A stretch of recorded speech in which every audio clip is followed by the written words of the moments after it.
On croit souvent que la Wicca est une magie sombre, un vestige de contes de fées peuplé de sorcières au nez crochu et aux intentions malveillantes.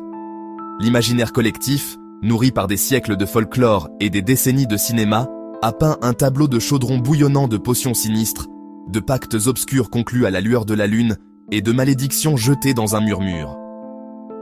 Cette image, tenace et dramatique, évoque la peur, le secret et le danger. Elle associe la pratique de la sorcellerie à une force antagoniste, une déviation des normes, une rébellion contre la lumière. Mais la réalité de la Wicca contemporaine est bien différente, et infiniment plus nuancée, plus profonde et plus lumineuse que ces caricatures ne le laissent supposer. Pour comprendre ce qu'est la Wicca, il faut d'abord accepter de mettre de côté ses préjugés, d'ouvrir son esprit et de regarder au-delà du voile de la fiction.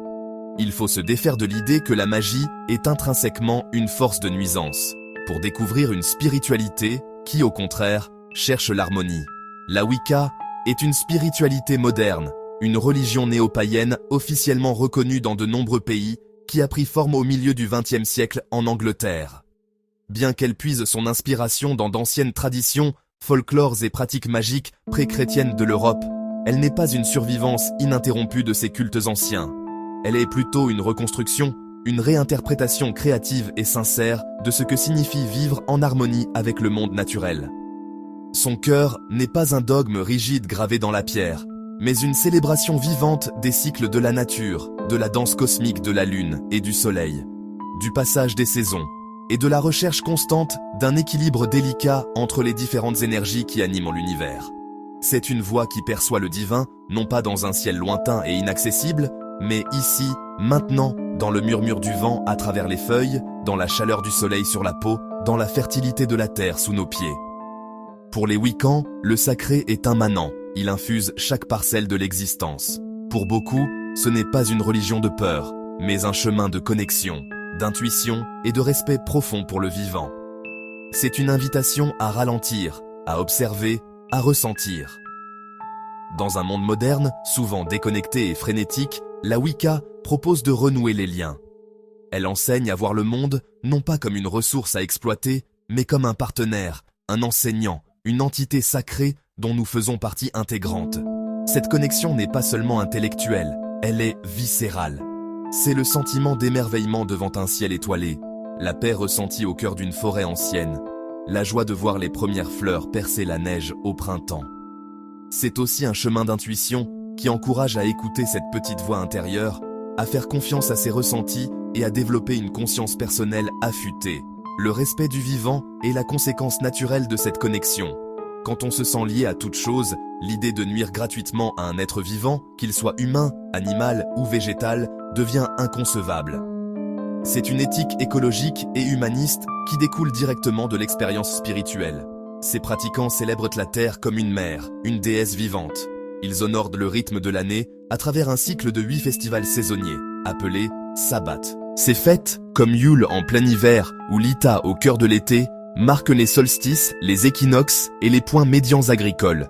Chaque sabbat est une occasion de s'aligner sur l'énergie de la saison, de méditer sur les thèmes de la mort et de la renaissance, de la croissance et de la récolte, de la lumière et de l'ombre.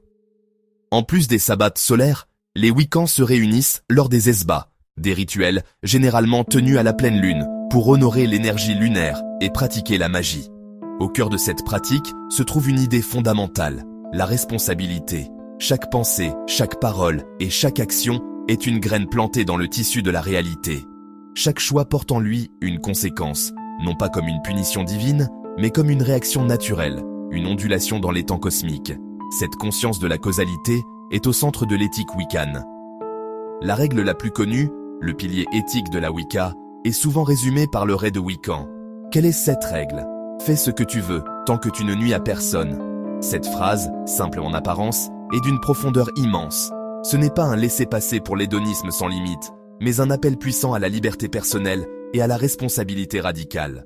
Fais ce que tu veux, affirme le droit souverain de chaque individu à suivre son propre chemin, à découvrir sa propre vérité, à exprimer sa volonté authentique. C'est un rejet de l'autorité dogmatique externe.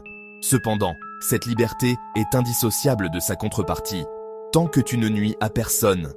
Le mot « personne » est ici interprété dans son sens le plus large. Il inclut les autres êtres humains, bien sûr, mais aussi les animaux, les plantes, l'écosystème, la planète elle-même, et, de manière cruciale, soi-même. Nuire à sa propre santé, à son bien-être psychologique ou à son développement spirituel est également une violation du RED. Cette éthique demande une réflexion constante. Mes actions vont-elles causer du tort? Mon inaction pourrait-elle en causer? C'est un guide moral qui place la conscience et l'empathie au-dessus de la simple obéissance. Au fond, la Wicca ne parle pas seulement de rituels, de bougies et d'incantations. Ces éléments, bien que présents et importants, ne sont que des outils, des langages symboliques pour focaliser l'intention et dialoguer avec l'univers. Ce sont des moyens, et non une fin en soi. Le véritable objectif est plus subtil, plus intime. Elle parle de lien. Un lien multiple, tissé dans la trame même de l'existence. Un lien avec soi-même. C'est un voyage intérieur pour comprendre ses propres ombres et lumières, pour guérir ses blessures, pour découvrir sa volonté véritable. Son but unique et authentique dans cette vie, un lien avec la nature. C'est reconnaître que nous ne sommes pas au-dessus d'elle, mais une partie d'elle. C'est apprendre son langage, respecter ses cycles et protéger sa beauté fragile. Et enfin, un lien avec le mystère du monde. C'est l'acceptation humble qu'il y a des forces et des schémas plus grands que nous, une magie inhérente à l'existence.